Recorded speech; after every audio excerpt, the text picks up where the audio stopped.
Voilà, nous sommes à Kinshasa, la ville-province des RDC, mesdames et messieurs, vous nous suivez partout dans le monde.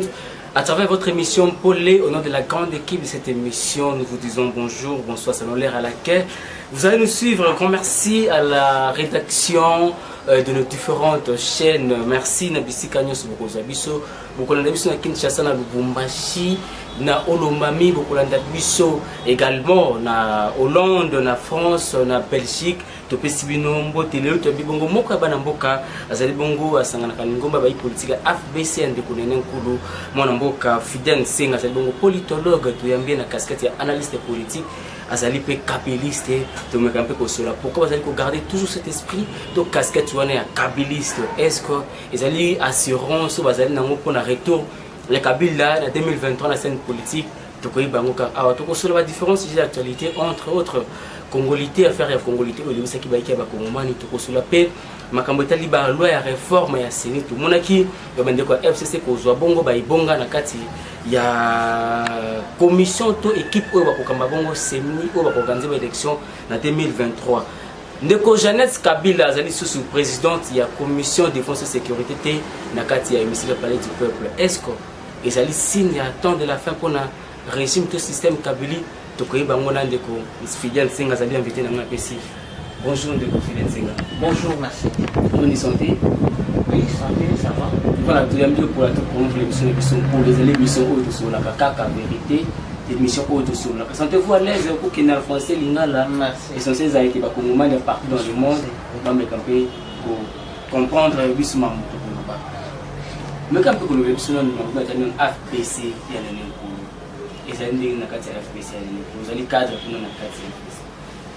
Voilà, merci beaucoup. L'AFBC, c'est les nouveaux partis politiques qui a pour initiatrice, comme vous-même venez de le dire, Madame Néné Ngankulu. Voilà, c'est un parti qui est kabyliste et qui est proche du FCC. L'AFBC se porte bien.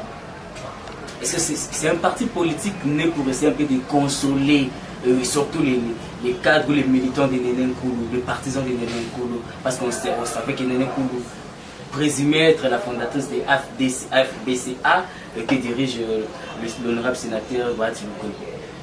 D'abord, la raison de la création de l'AFBC, ce n'est pas cela. Faut-il encore que je puisse rectifier quelque chose? Il n'existe pas de fondateurs de partis politiques. Un parti politique n'est pas fondé par un individu. Le parti politique, c'est une synergie de plusieurs personnalités. Donc, même si aujourd'hui nous ne sommes pas à l'AFDC, mais je dois préciser que l'AFDC n'appartient pas au sénateur Bati Lukoye. Il y a plusieurs fondateurs. Seulement, c'est arrivé dans la dynamique politique. Madame a jugé bon de mettre sur place un nouveau parti politique qui a une vision purement kabyliste, parce que vous-même savez que l'AFDC a été créé avec la vision presque kabyliste, avec tous les moyens kabylistes, mais si vous pouvez me permettre d'emprunter ce langage, malheureusement ça a été détourné de cette vision vers d'autres visions que je peux peut-être qualifier d'opportunistes. Au lieu que nous puissions nous continuer sur cet terrain, voilà pourquoi sous le leadership de Dr Ngankulu Néné, elle a mis sur place un nouveau parti politique, bien entendu qui prône la social-démocratie, et cette fois-là qui vient amener un tout peu du tonisme, quelque chose de nouveau qu'on ne retrouve pas dans la politique congolaise, notamment au niveau par exemple de la devise. Nous prenons avec l'AFBC pour devise, nous avons pour devise unité, progrès. Unité, progrès. Vous savez aujourd'hui la politique congolaise manque un peu d'honneur, il n'y a plus encore d'honneur. Pour maintenant redonner la valeur, pour redonner la valeur aux politiques de notre pays, pour donner la valeur à ces mondes si nobles. Voilà pourquoi l'initiatrice a pensé de mettre parmi la devise la divinité. Voilà, vous avez parlé du détournement du parti. FDC de Joseph Kabila a été détourné, selon vos dires. C'est pareil aussi pour les MCR de Raphaël Robota. Mais c'est poussé. Qu'est-ce qui est à la base de cette motivation de détournement des partis et qui sont dans l'FCC? C'est par rapport à quoi? Qu'est-ce qu'on reproche à Joseph Kabila? On ne reproche rien à Joseph Kabila. Joseph Kabila est le même hier, il est le même aujourd'hui. Mais il n'est pas un dieu quand il même. sera le même demain. Joseph Kabila ne change pas de nature. Ceux qui détournent sa vision, ceux qui se détournent de sa vision et qui détournent le parti financé par lui, initié par lui, ce sont des opportunistes, purement et simplement. Et voilà pourquoi, autant, de la même façon qu'on avait commencé à mettre sur pied le parti politique qui sont détournés aujourd'hui, il y a lieu aujourd'hui parce que le militant reste le même. Il continue à croire à la vision kabiliste. Voilà pourquoi nous nous sommes dit, tout en restant kabiliste, nous pouvons mettre en place. Mais Néné Ilungankulu pensait avoir les soutiens de Kabila pour qu'elle puisse conserver et titre FDC. Malheureusement, Joseph Kabila a se retiré de la scène politique et on a défaveur de Néné Ilungankulu pour qu'aujourd'hui nous puissions voir FDC. Même pas. En fait, Madame Néné, c'est elle comptait. Elle tenait d'ailleurs le soutien de Joseph Kabila. Madame Néné, elle ne comptait pas seulement sur le soutien de Joseph Kabila. Et jusqu'aujourd'hui, elle a le soutien du sénateur Ravi et de toute la famille du FCC. Seulement que c'est une femme qui prône l'honneur, qui cherche à préserver l'honneur. Voilà pourquoi elle s'est dit, au lieu d'aller dans ces vents-là, dans ces vents éphémères que vous appelez l'union sacrée, elle a jugé vent éphémère. C'est un vent éphémère, monsieur le journaliste. Voilà pourquoi il a jugé bon de mettre sur pied un nouveau parti politique qui puisse être plus kabyliste et qui puisse garder la même orientation kabyliste. Et c'est ça, l'FBC. Qu'est-ce qui a empêché à Madame Néné Nkoulou? Elle pèse. Aujourd'hui, bien que n'est pas présidente ou autorité morale de l'AFDC, mais elle continue à avoir le leadership, idéalement, elle continue à avoir le leadership de l'AFDC.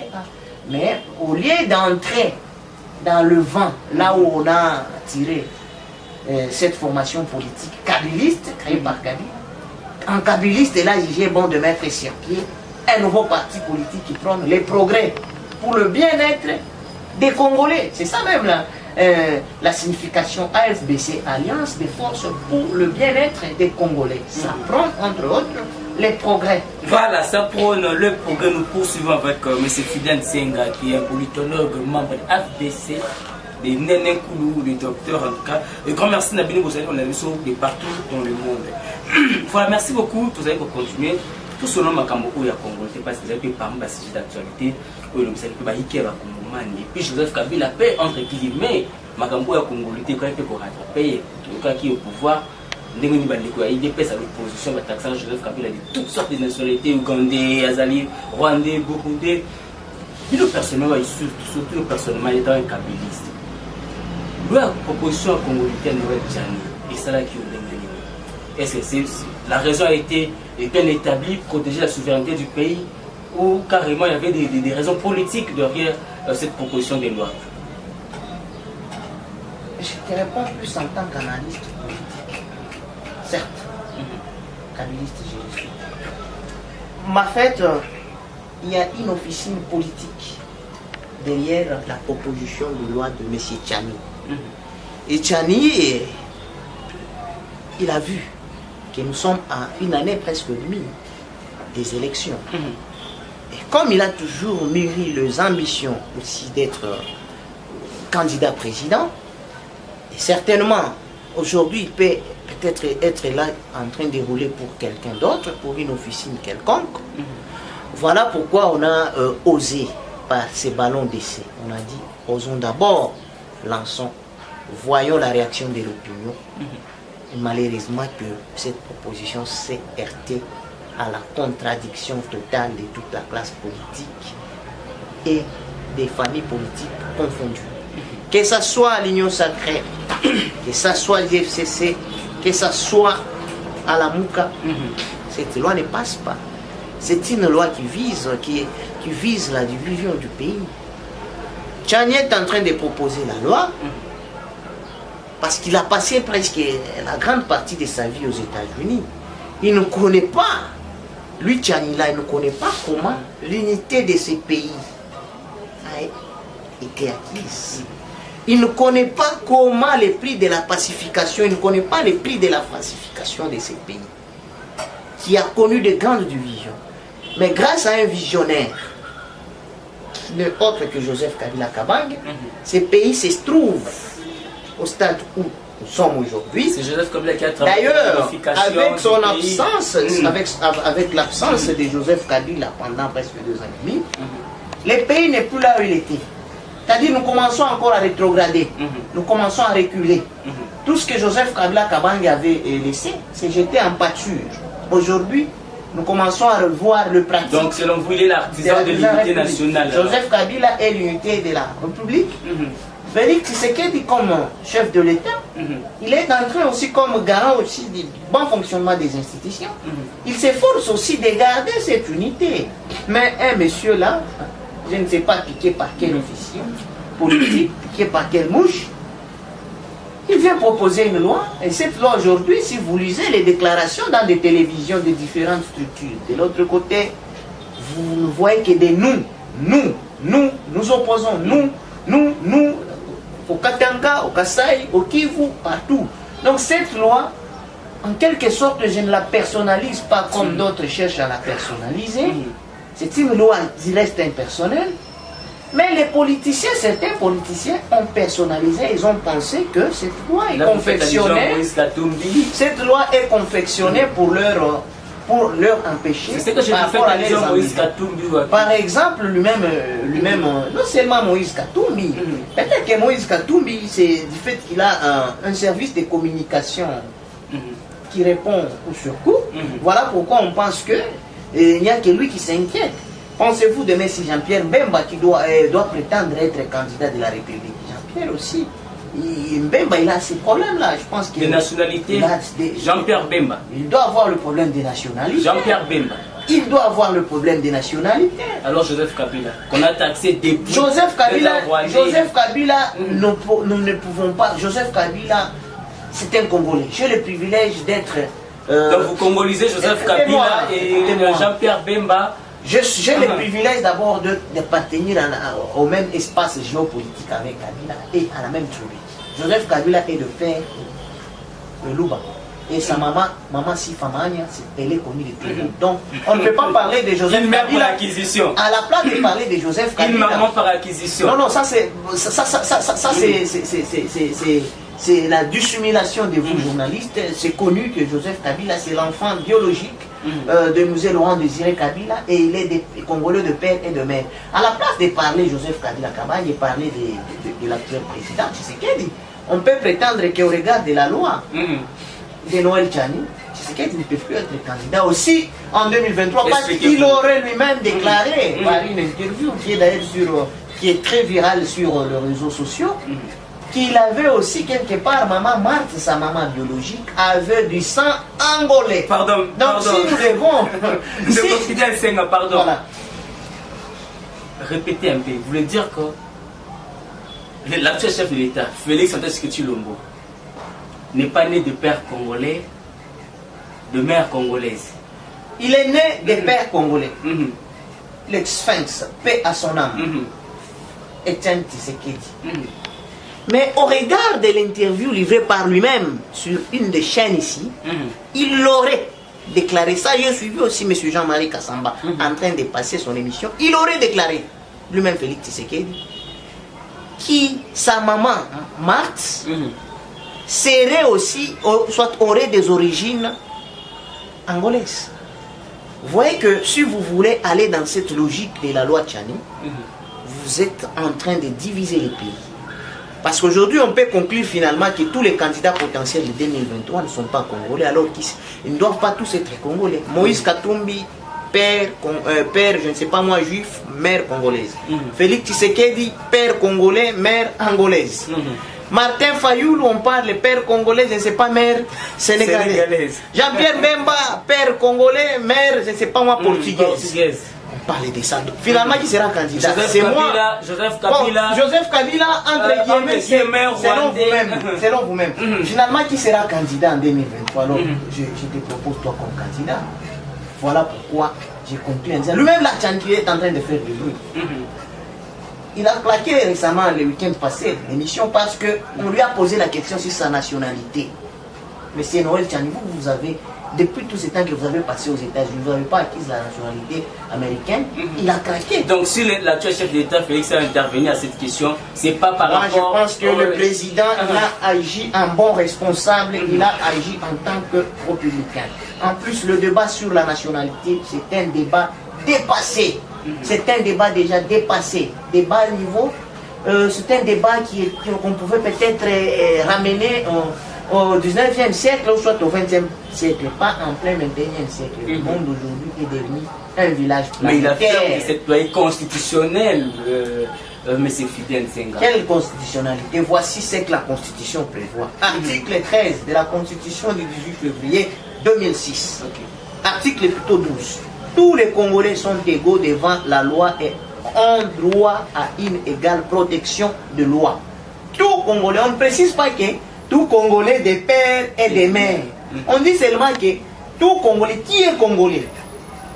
Et Congolais, c'est lui qui réside, qui est né, c'est lui qui réside au Congo. D'ailleurs là, les constituants n'ont même pas précisé que tout Congolais des pères et des mères, on dit bien tout Congolais sont égaux devant la loi et ont droit à une égale protection des lois. Mais la loi de Tchani ne protège pas d'autres Congolais. La loi de Tchani cherche à exposer d'autres Congolais, notamment les Congolais nés d'un parent étranger. Ce sont nos frères. Ce sont nos frères. Moi, j'ai le privilège d'être Congolais des pères et des mères, mais quand même, au regard de l'humanisme, ce frère-là, né d'une mère, je ne sais pas moi, zambienne ou angolais, n'avait pas demandé. Il n'avait pas demandé d'être né de ces mamans-là. Alors ça, c'est une discrimination intolérable et insupportable. Voilà. Il faut clore avec ces débats. Voilà, parlons de la proposition de loi portant réforme de la CENI. Votre avis par rapport à cette proposition de loi? Débâcle. C'est la débâcle.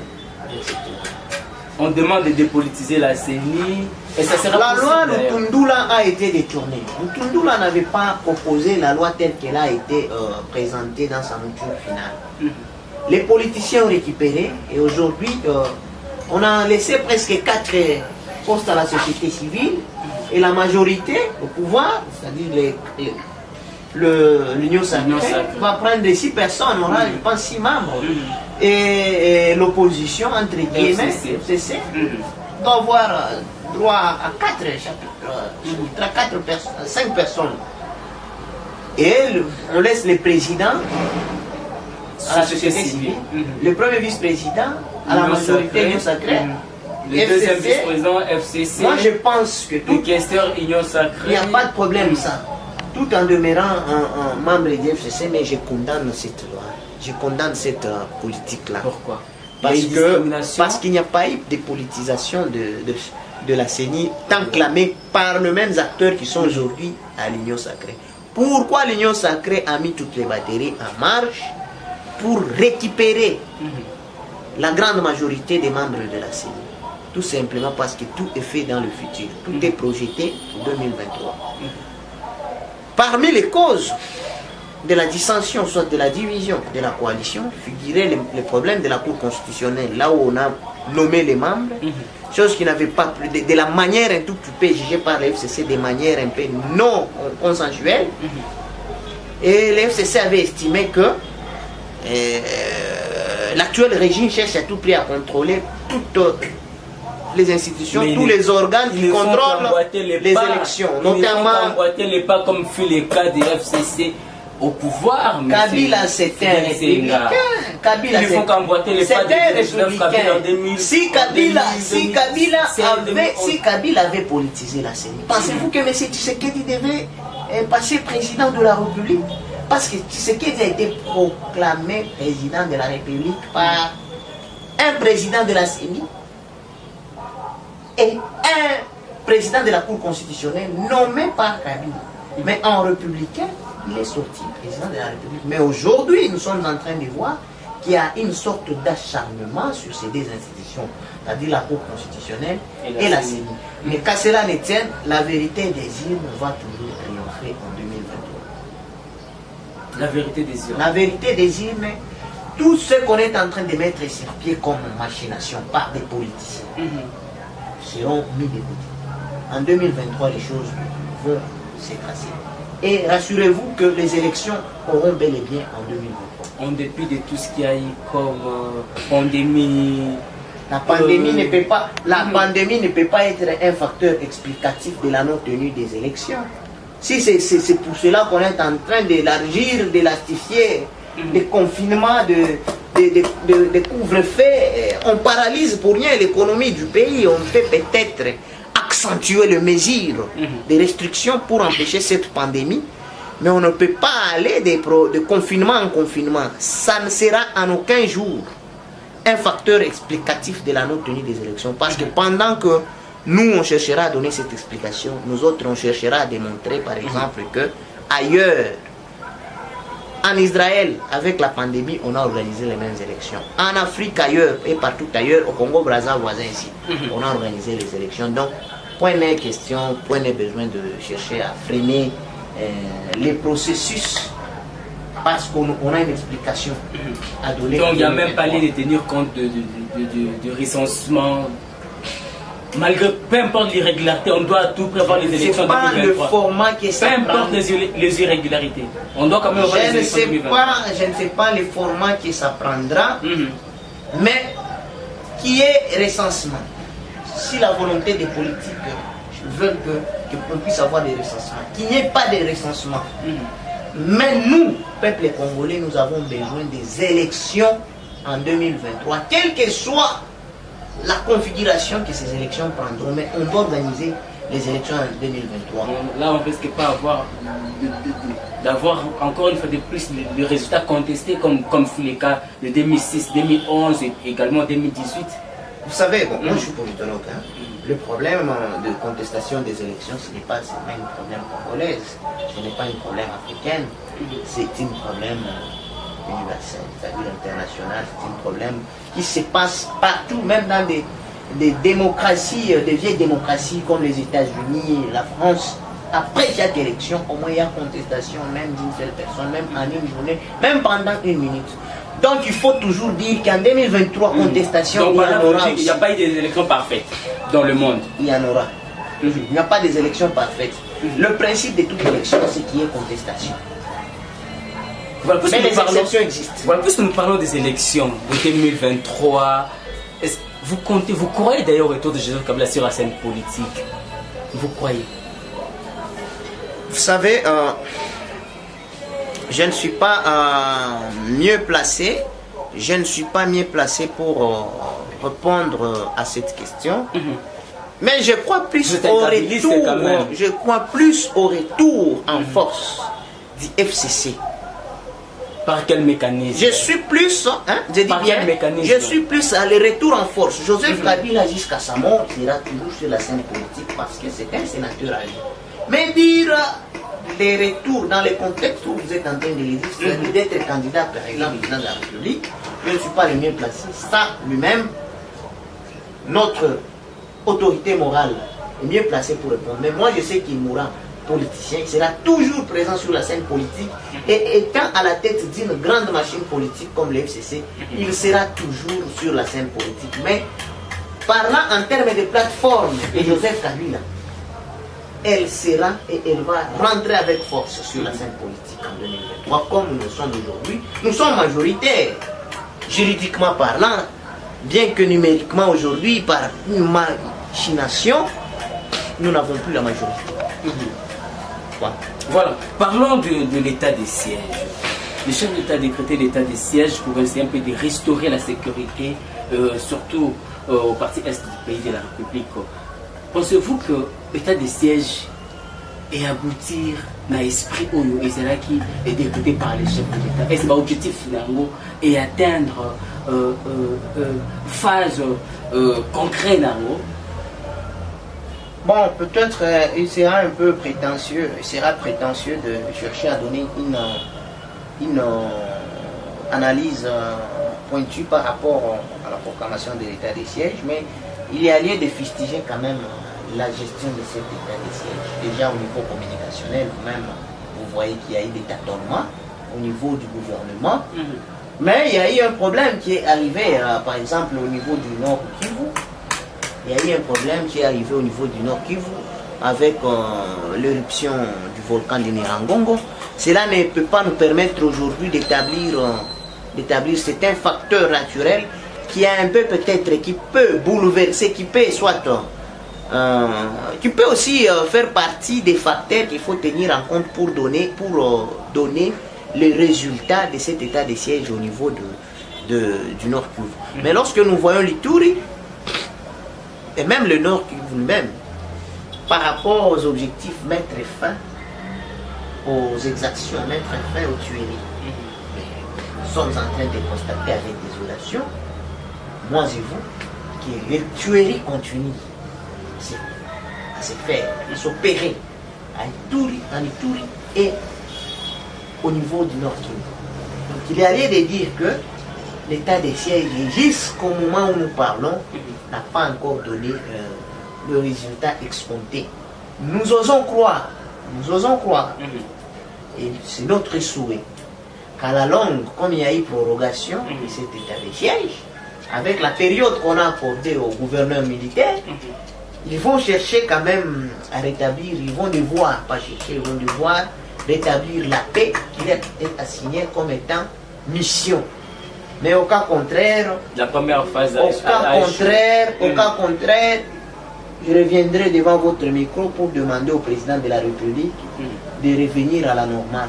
Parce que terminer la guerre, ce n'est pas seulement synonyme de proclamer l'état de siège. Kabila, a vaincu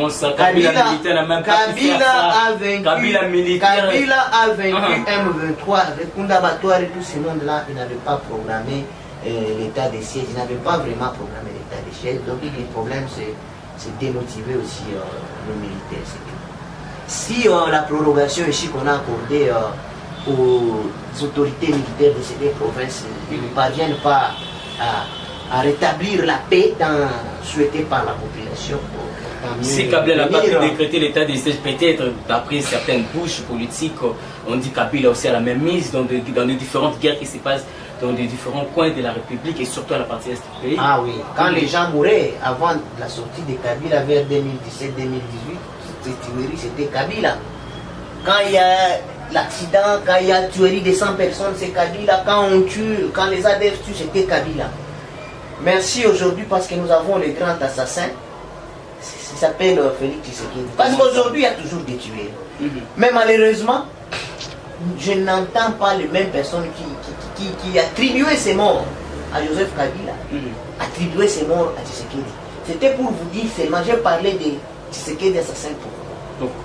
Parce que Kabila, lorsqu'il y avait des morts, c'était lui les tueurs, c'était lui l'assassin. Donc je voulais me poser la question et vous faire réfléchir. Donc aujourd'hui, on peut conclure également que comme il y a des morts à l'est du pays, et qu'aujourd'hui c'est Tshisekedi le président de la République, donc c'est lui l'assassin de ces morts-là. Donc aujourd'hui, il y a d'autres langues, je vous confirme, qui disent que Tshisekedi est derrière ces tueries-là. Tout simplement, quand on est autorité, on porte le bien et le mal. Ça vous revient. Il ne faut plus revenir à Kabila. Kabila a fait son temps, il a fait ce qu'il pouvait. Il ne faudrait pas que les incapacités du régime actuel puissent être justifiées par ce que Kabila avait fait. Parce que c'est la méthode adoptée par l'actuel régime. Quand on échoue quelque part, Kabila faisait ceci. Mais l'échec de Kabila continue à se faire sentir. Mais je suis en Kabila, les échecs continuent à se faire sentir. Les échecs du système Kabila ne doivent pas être une référence. Nous attendons les innovations du régime. Malheureusement, ils reviennent dans les échecs du passé. Et plus pire, aller même au-delà. Kabila avait fait moins de 20 voyages pendant 18 ans. Voilà pourquoi peut-être qu'il y avait même l'amélioration du PIB, l'amélioration de réserves d'échange. Mais actuellement, Kabila Actuellement, le président Tshisekedi voyage comme vous n'avez pas idée. Vous voulez dire que c'était ce qu'Abila faisait? C'est un nouveau système qu'on est. Tshisekedi, on n'a pas de phénomène de carte visa. Nous peut se permettre d'aller tirer directement dans le trésor public comme il fait de tout le monde à carte ou tout le monde à carte visa. On a vu ça, c'est même pas dans le régime plutôt sortant à Kabila, carte visa. Le président du Sénat, Obeminaku, Chadar Yazaki la carte, Seleya la Kouli, même la personnalité à Kabila, vous allez détenir la carte. C'est là où on taxe votre confrère journaliste Israël Mutombo, un journaliste qui apparemment semble être à la manœuvre ou à la merci d'une officielle politique. Pourquoi il s'est limité à citer rien que des noms de personnalités du FCC alors que Madame la VPM aussi, c'est la ministre d'État des Affaires étrangères du gouvernement Tumbanzeza en avait cette carte-là. Elle a même utilisé cette carte-là, si c'est 2 fois comme ça. Pourquoi n'avoir pas cité ces noms-là? Ça, c'est un problème. Deuxième problème, ce n'est pas une innovation, ce n'est pas une nouveauté, le problème de cette carte-là, monsieur le journaliste. Ça existe dans toutes les pratiques, dans tout le pays du monde. C'est une pratique classique. Il y a des ministères, plus souvent régaliens, il y a des ministres qui occupent des ministères régaliens à qui on attribue des cartes, notamment le ministère des Affaires étrangères, par le ricochet intérieur. On peut donner aussi on donne aussi au ministre de la coopération, de l'intégration régionale. On peut donner aussi au chef des corps, notamment le président de l'Assemblée, le président du Sénat, le Premier ministre, même le président de la République. On peut en avoir. Mais on se limite seulement à citer les gens du FCC. Mais dommage, nous sommes en train d'écouter, comme vous, dans les médias, les avocats de personnalités précitées, notamment par exemple pour Chadar, je suis vu comme vous, une plainte a été introduite contre les journalistes d'Israël, soit disant que Chadari par exemple ne détenait pas cette carte-là, mais il s'étonne lui-même comment est-ce que ce nom s'est retrouvé cité parmi ces personnalités-là. Et troisièmement, même si on détient cette carte-là, on n'a pas l'accès à la banque au niveau local, comme les gens le pensent. Cette carte est accessible lorsqu'on est en dehors du pays. Lorsqu'on est en dehors du pays. Et cette carte n'est pas connectée au compte du trésor public. Là, il faut aussi modifier. On doit aussi rectifier parce que l'opinion, c'est ce qui énerve. D'ailleurs que cette carte est liée directement au compte du trésor public. Mais il y a déjà des sons de cloche. L'IGF, ce n'est pas un évangile. Cette l'IGF parle, mais ce n'est pas un évangile. Il n'est pas le seul de l'IGF. Je ne suis pas contre la version de l'IGF, mais j'ai appris aussi par des sources sûres que ces cartes ne sont pas connectées au compte du trésor public, mais c'est par un compte de la Banque centrale du Congo. La Banque centrale du Congo gère les comptes du trésor public, mais ça gère aussi certains comptes courants pour d'autres activités, notamment du pays, notamment ces activités pareilles là. Voilà. Voilà, merci beaucoup. Nous poursuivons petit à petit, nous tendons déjà vers la fin de cette émission. Mesdames et messieurs, vous nous suivez partout dans le monde. On a dit pour la toute format Fatoseng s'abonner en tout cas. Et abonnez-vous, commentez, partagez la vidéo. Et comme ça, bisous qui tout comme déjà au Kenasuka. Le chef de l'État Félix Tshisekedi a aussi supprimer ma cambuya exonération. Entre autres, généraux belé au Kabila, exonération, ministre belé, personnalité belé, attend que Kabila a exonération. Alors qu'il y a Zumbo et pas libanais moko et à quoi le code c'est bloc à libanais et l'entreprise à libanais n'a comme la bango. Point de vue par rapport il y a suppression, il y a exonération. D'abord, l'exonération, ce n'est pas une infraction. Les exonérations pour certaines personnalités au niveau du pays, ce n'est pas une infraction. Mais favoriser l'infraction. Mais reste à savoir si réellement ce qui est présenté comme conséquence de ce qu'a été les exonérations du système Kabila, c'est vrai. Ou soit, on est en train d'exposer ça pour vilipender carrément les systèmes Kabila. Je ne sais pas. Si cela est vrai, et que le président Tshisekedi l'a fait avec la bonne intention, tant mieux. Cela va de pair avec l'intérêt du pays, nous ne pouvons que soutenir. Kabila, c'est un républicain. C'est pas lui qui est exonéré. Parce que tout le mal revient à Kabila tout simplement parce qu'il était président de la République. Et je pense que même là où il est, il peut être content d'une telle mesure.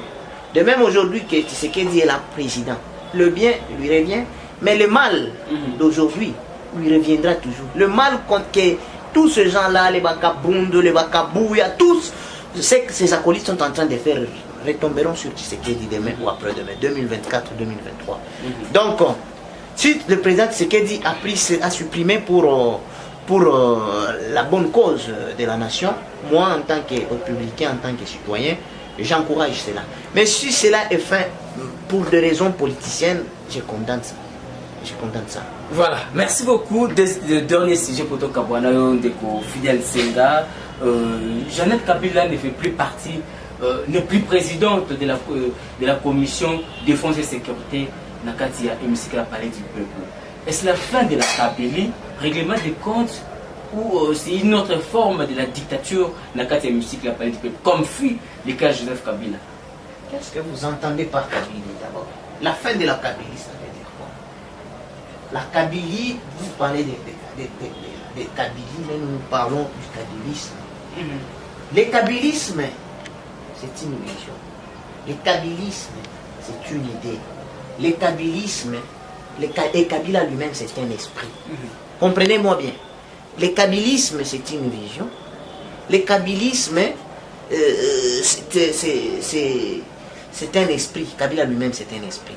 Donc, même si Jeannette aujourd'hui n'est pas présidente d'une simple commission à la défense, cela ne change à rien au système, aux kabylistes qui nous sommes. Cela ne change rien au FCC. Donc, nous comprenons seulement dans le régime dans lequel nous nous retrouvons, on ne s'en plaint plus. Est-ce que vous êtes en train d'écouter même les députés du FCC faire trop de bruit dans des médias? Parce que nous avons compris. Ils ont conclu que nous sommes dans un régime un tout petit peu autoritaire. Laissons-le faire ce qu'ils veulent, qu'ils partagent ces bilans mieux en 2023, mais nous les attendons fin 2023 pour les élections. Et je vous confirme que l'FCC, nous sommes en train de travailler durement pour récupérer le pouvoir. C'est un peu ça. Donc, me voici peut-être à la fin de l'émission. Laissez-moi émettre un avis par rapport... Donc, vous allez mettre, mais avant tout, vous êtes de même avis avec ceux-là qui disent que l'Union sacrée est un conglomérat des aventuriers? L'Union sacrée, c'est un conglomérat d'opportunistes. C'est un conglomérat d'opportunistes, c'est-à-dire d'aventuriers. Malheureusement, cela peut paraître vrai. Cela peut paraître vrai. Au début, peut-être l'intention avec laquelle le président avait créé l'Union sacrée, c'était une intention salutaire qu'il avait jugé, selon lui, que ça pouvait changer la donne. Aujourd'hui, détourné par la vision massive mais après, la lyre que l'Union sacrée avait opté, le transhumance, le va-et-vient, le pantouflage qu'on a observé entre acteurs politiques qui, hier, étaient en train de jurer Tshisekedi et chanter pour notre autorité morale, inquiète. Ce qui porte à croire qu'il n'y a plus du sérieux à l'Union sacrée, il n'y a que de l'aventure. Si l'Union sacrée pouvait rester, selon moi, dans la première configuration, si on pouvait peut-être arrêter l'accès à certains babouins. Pensez-vous quelqu'un qui a géré avec le président Kabila, qui a tout eu avec le président Kabila pendant 18 ans? On lui a tout donné, mais il finit par trahir Kabila pour aller chercher un poste chez Tshisekedi. Est-ce que c'est cette personne-là qui est allée à l'Union sacrée est allée pour apporter une pierre à l'édifice, ou soit il est allé pour chercher quelque chose de son ventre? Il est allé pour des raisons opportunistes. Voilà pourquoi il n'y a rien du sérieux à l'Union sacrée. Le président Tshisekedi doit peut-être changer la formule.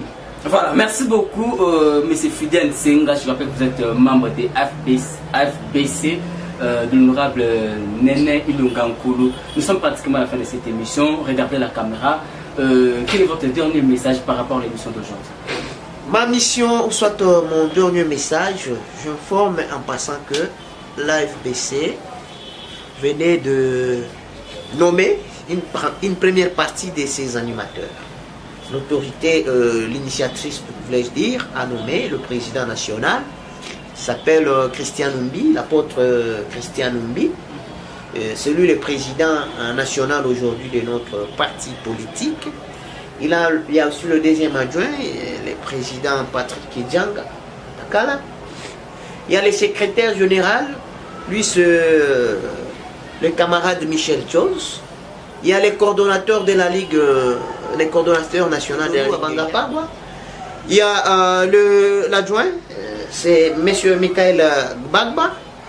Il y a à la coordination de la Ligue de femmes, il y a Madame Douce Bembo. Il y a un secrétaire permanent, M. Nixon, et un secrétaire national près l'initiatrice. Lui, c'est le camarade président Chitouli. Et moi-même, votre humble serviteur, je suis membre actif du parti politique AFBC. Et c'est pour moi l'occasion d'inviter toute la jeunesse congolaise de venir s'adhérer massivement à cette nouvelle vision initiée par Dr Ilungankulu Néné. C'est une vision qui prône le progrès, l'unité du Congo et la unité des Congolais. Merci mesdames et messieurs, nous sommes pratiquement à la fin de cette émission. Vous avez suivi un polé de partout dans le monde. Un grand merci à la grande équipe de cette émission qui m'accompagne, Junior Tanko encore et toujours. Et on l'a dit pour la toute première fois, au s'abonner, au partager, au commenter, au liker et au salat qui toque makasi par rapport à Moussala Oyo. Tous allez que ça, je rappelle que sur ce plateau, je n'étais pas seul. J'étais avec M. Fidèle Nsenga, cadre de FBC de Nenenkulu. Et tu me dis un peu que sur la mapine, c'est une actualité politique en Bokanabiso. Boyoki va analyser ça, il est un politologue. Il a été très clair, même trop clair même, propos à tenir, n'engage que lui. Et il a expliqué pourquoi il a tenu ses propos. C'est un partisan et c'est un Congomani a décidé d'aller kakandenge makambu ezali kokenda a fingité au komakio a ça qui atteinte au chef de l'État il a été trop clair même à l'objet Kabila Bouma qui était mené au taxi Kabila d'être un criminel pour guerre mené au Salima na régime naé le gars comme na régime il y a Félix c'est que Félix P Azali assassin. Point d'interrogation, c'était une question. Merci de partout dans le monde. Bon contenu comme ça, confiance. C'était le vôtre, journaliste et patriote. Je ferme le côté. Ceux que ça ont été, les fidèles, c'est notre prochainement. Merci beaucoup. Merci.